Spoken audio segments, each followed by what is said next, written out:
Hello everyone. We open up the chapter with Sai getting pretty messed up, and I feel like I think we can all relate to that situation where in which I think especially as a man, when you break off a commitment that you had previously agreed to, it's like sometimes you just got to let the lady be angry at you and you know just suck it up. And so even though it looks like Sai took an L in the cover page, at the end of the day he still gets to go home to baby 5. So I think that's pretty much a win still. Now the first part of the chapter was pretty interesting because it kind of addresses a thing that people try to bring up in conversations when it comes to Jinbei joining or not joining the crew. People often say like, if he joins, what is Jinbei's role going to be in the crew? Like everybody has a unique position and role in the crew. Like Zoro is the swordsman, Sanji's the cook, Usopp's the sniper, Nami's the navigator. And I think this chapter makes it obvious that when it comes to Jinbei, Jinbei's description should read, Jinbei, emotional crisis manager of the Straw Hat Pirates. More like chief strategist or something like that. Because if you look at him, I mean, historically he's proven to be very good at boosting the crew's morale. He did the same thing with Luffy when Luffy was freaking out about remembering that Ace had died. It's like, he gave him that speech about don't focus on what you lost. Remember, what is it you still have? So it's kind of like the same kind of speech here. It's like, there will be a time to grieve for Pedro, but now is not the time. You must first find a way out of these lands, or Luffy and Pedro's sacrifices will be all in vain. So Jinbei is wise beyond his years.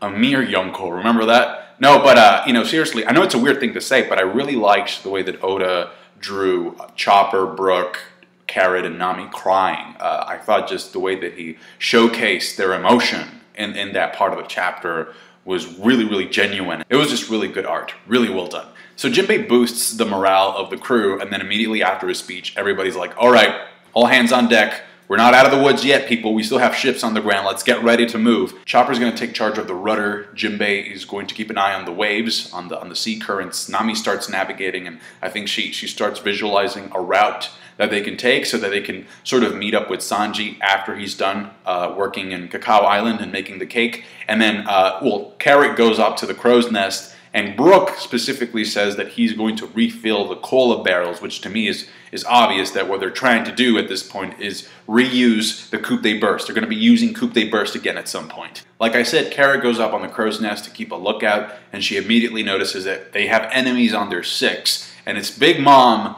walking towards them on this landmass. At least at first that's what I thought, but then it was revealed that it was Spero's ability. Candy Sea Slug, which if you've seen a sea slug, it basically attaches itself to the ocean floor and just kind of begins to walk there. Now what's interesting to see here is that Spero's ability can pretty much bypass the curse of the sea, where in which the ocean, the seawater, doesn't negate or decrease his ability in the slightest. It kind of reminds me a little bit of Aokiji kind of being able to freeze the water so that he can pretty much ride his bike across the ocean.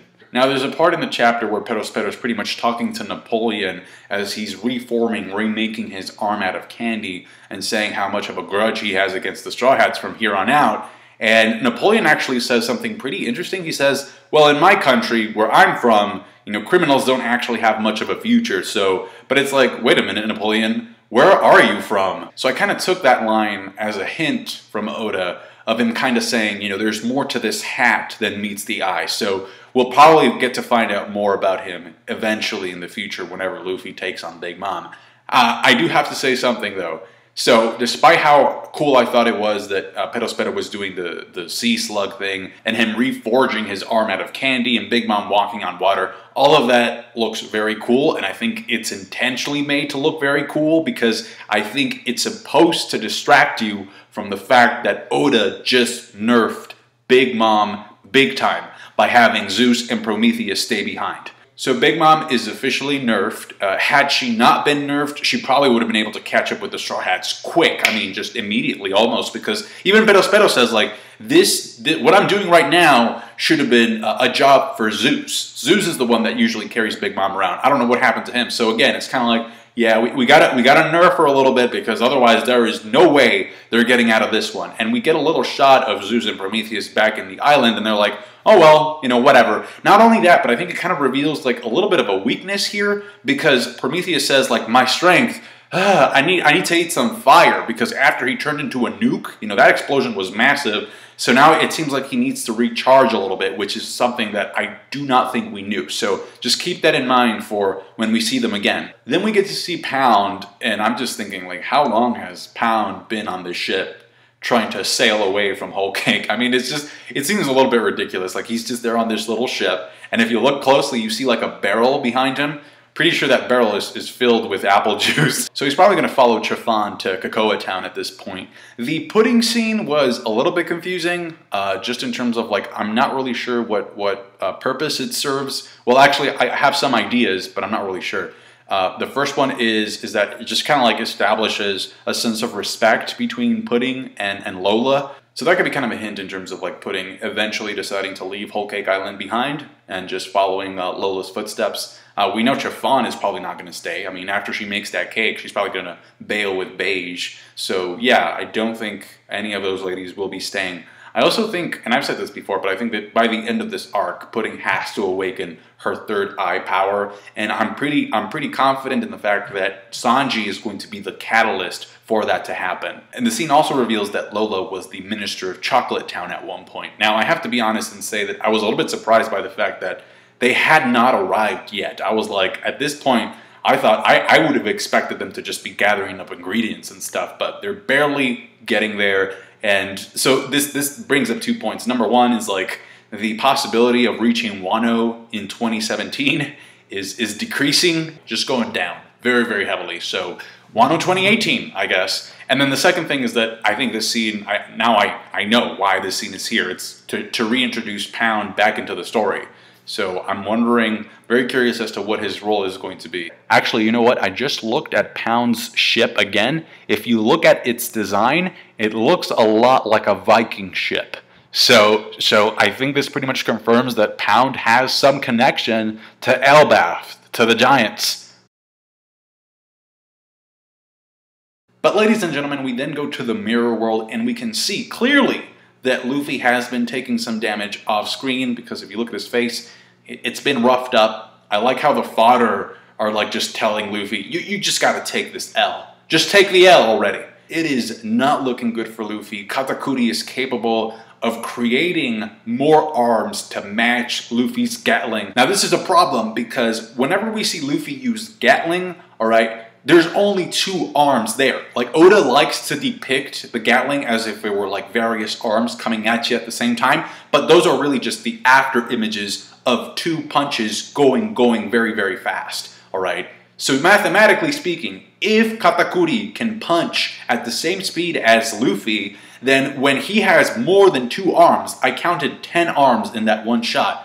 Imagine 10 arms plus the after images of those 10 arms. It completely overpowers Luffy's Gatling in this state. It's just way too much. That's why Katakuri says, this is more efficient, because I actually have these arms. You just have these after images. Now, at one point during the Cracker fight, Luffy kind of did this organ gun technique, which kind of made it seem as if he duplicated his arms, but we're not really sure in terms of what he actually did. But we'll see if he pulls that out once he goes Gear 4th. And I think that Luffy right now is very aware of the fact that he can only go Gear 4th once in this fight. Because once he uses that up, once that thing hits its time limit, if Katakuri is still standing, it is over. There's no 10-minute breaks like in Dressrosa. Like, this guy is going to wipe the floor. I mean, he's already kind of doing that. Like, Luffy is getting trashed really bad. I mean, at one point he wanted to outspeed Katakuri. Katakuri knew exactly where to land his kick. He outspeeds him and then sends him crashing into a wall, and then just completely outclasses his elephant gun by producing a bigger one. Just by seeing Luffy use elephant gun a couple of times in battle, he was able to produce a bigger one to send him crashing into the ceiling. It's not looking good, folks. It's really bad. At this point, I feel like best case scenario right now for Luffy is kind of like pushing for a draw. And you know what? I was actually very surprised last week when I read a lot of the comments and the feedback about how many people are actually okay or actually want Katakuri to take the W in this case. I was very surprised. Can't say I blame them, and you know, I guess I understand where they're coming from, but boy. The final line of the chapter was pretty boss, I must say. Katakuri kind of talking smack. He's just like staring up at Luffy going like, that was enough, right? To match your elephant gun? Yeah. Thought so. Katakuri has clearly been holding back. Now, there is a line that really stood out to me when Katakuri tells Luffy something along the lines of, whatever you can do, I can do better because I'm a competitor. He doesn't say it like that, but he says like, I can do everything you can do and then some. What do you do against a guy who can copy what you're doing. He says like, power, speed, I outmatch you. Do not even try. And I think that is a hint. That is a hint because it means that if Luffy is going to pull through from this fight, it's basically an indicator that he's going to have to do something that Katakuri is not capable of doing, which automatically means that he's going to have to develop something new, like Rubber Awakening mode. I mean, there's a lot of moments where Luffy crashed into walls in this chapter, so if he could turn the walls into rubber and use them to bounce back at him, I think that would be a pretty cool asset. Now, there is one final question I have, because again, that statement from Katakuri about him being able to do everything that Luffy can do is pretty alarming. Because if that's true, then that means that once Luffy goes Gear 4th, Katakuri could technically copy that as well. I mean, he can't copy the exact properties of rubber, but I mean, imagine like Katakuri going Gear 4th. Not only that, does it mean that Katakuri can also use fire-based attacks like Red Hawk? I'm pretty sure he could, right? Like if he were to like create enough friction, enough heat to light his punches on fire. One thing's for sure though, this thing is definitely looking like it's going to get way more intense. Like the video if you did. I thought it was a pretty good chapter of One Piece. Subscribe to my channel if you haven't already for more One Piece reviews, and comment down below with your thoughts. Thank you guys. Bye.